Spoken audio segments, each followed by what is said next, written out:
a particular one of the 5 elements destroyed that world and then created it again. You know, it restarted itself. Indeed. So there's like 4 destructions and moving into another cycle of sorts. Yeah. And I was looking at this, and there's one the blue character, which is the last ring in the Olympic logo. The blue character is symbolic for water. It's called Baby. It's a weird little critter. I don't know what you want to call it. Yeah. But it's symbolic for water, strong in water sports, and she reflects the blue Olympic ring. And this is the only of the 5 characters that's got a spiritual third eye. Yeah. So I'm thinking, why has this got a spiritual third eye? And then you think about this Diana's ring of water, and then you think about this spiritual third eye in the mascot, and you think of water obviously is symbolic for Aquarius. There's this idea that we're moving into this blue ring of the Olympics, if you know what I mean. Yeah. I mean, to explain this better, those Olympic rings for me are the 5 cycles of time from the main calendar. Only one's connected to another. And it's almost like there's the transition stage where the two rings meet up. If you understand what I'm trying to say. Yeah, that's very interesting. Yeah. And so when, for instance, you've got a set of films like by J.R. Tolkien, the Lord of the Rings, what it really means is the Lord of the Cycles of Time. Yeah. Right.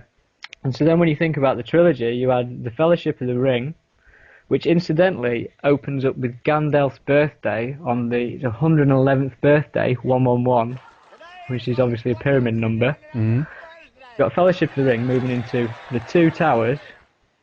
Sounds symbolic to World Trade Center, if you like. Yeah. Moving into Return of the King. Same thing. They're on about buying us into another messianic prophecy. So, do you know what I'm saying about this symbolically ring cycle thing? It's all basically insinuating that throughout the cycles of time, something has had control of everything. And what I'm trying to propose is that when, for instance, in Egypt, they pretty much know that the Grand Pyramid, the Great Pyramid, started fully formed as such, and then the Egyptian civilization went into decline from there and after. All the pyramids that followed it were in like disrepair. They don't stand the test of time, if you know what I mean. Yeah. And obviously, everyone believes that before that, there was obviously the Great Flood of sorts. Potential like the Great Flood, which essentially came after the destruction of Atlantis. So I don't know too much about Atlantis myself, except it's supposed to be a highly technological, civilization of sorts. Indeed. But if you think about these cycles of time, Atlantis was destroyed. The same power structure, whatever, managed to survive it anyhow because they had the technology to survive it, and then they restarted again straight with the pyramid back into the next cycle. Well, there you go, and I think that's an extremely interesting point because to some extent we can, to some extent we can say that we are in kind of that technological advancement, as it were, right now, and we're also kind of approaching it. It's the speed up of the thing, and it's like, we're going to be like at the peak of our civilization, as it were, or whatever we want to call it. And I think basically at the same time as everything is, the technological singularity, call it what you will, this kind of the high point of our achievement.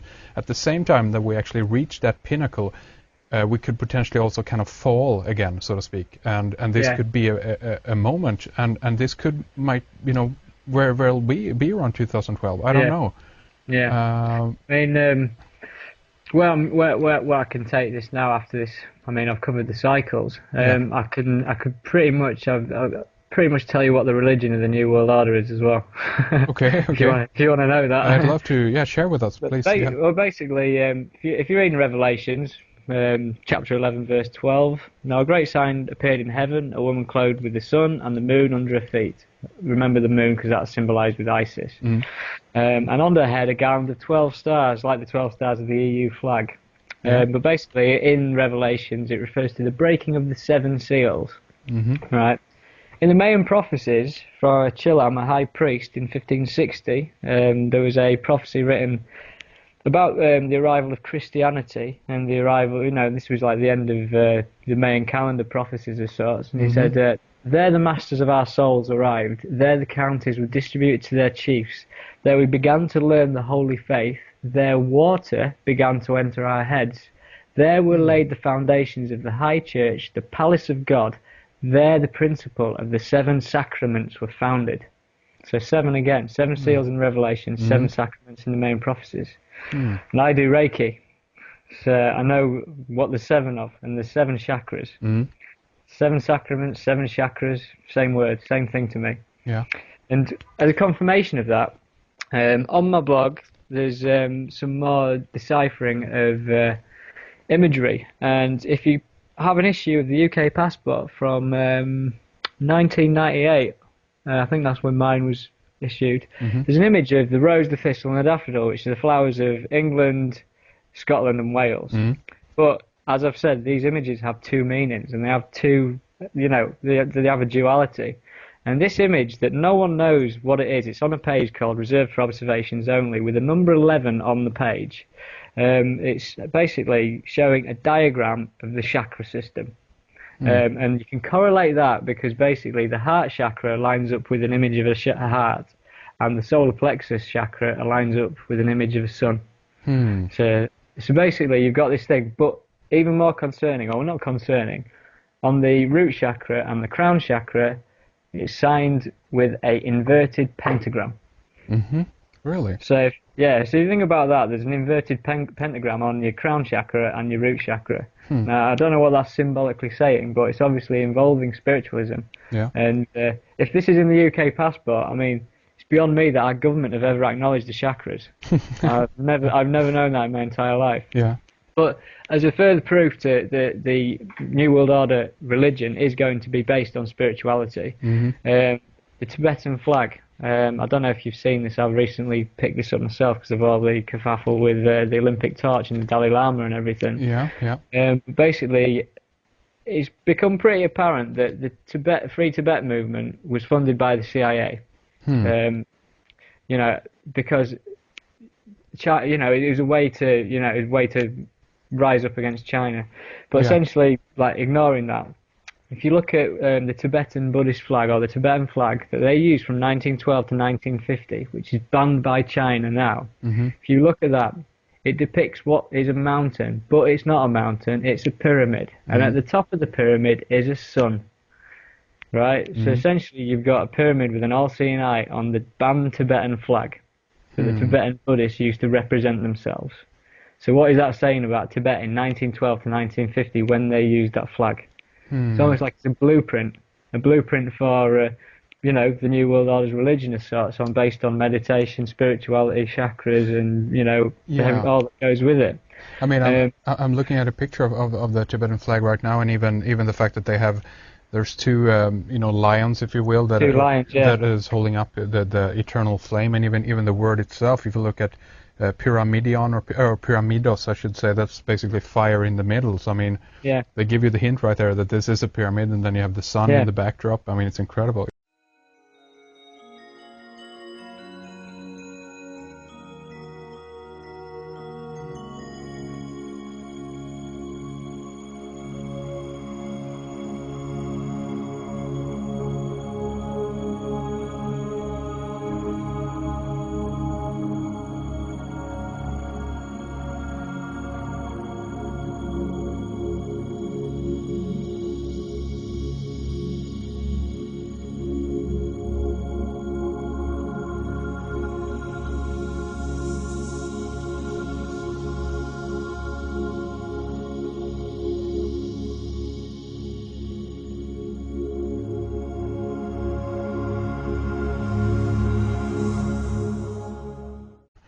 Yeah, you see what I'm saying? Yeah, of course, yeah. So you've got this thing, and I've got a recent picture of the Dalai Lama sat giving a press conference, and his head was aligned perfectly with the back of that sun.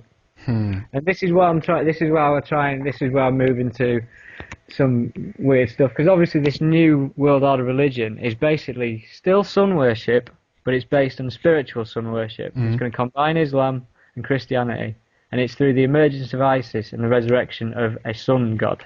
This is how it's going to happen. Yeah.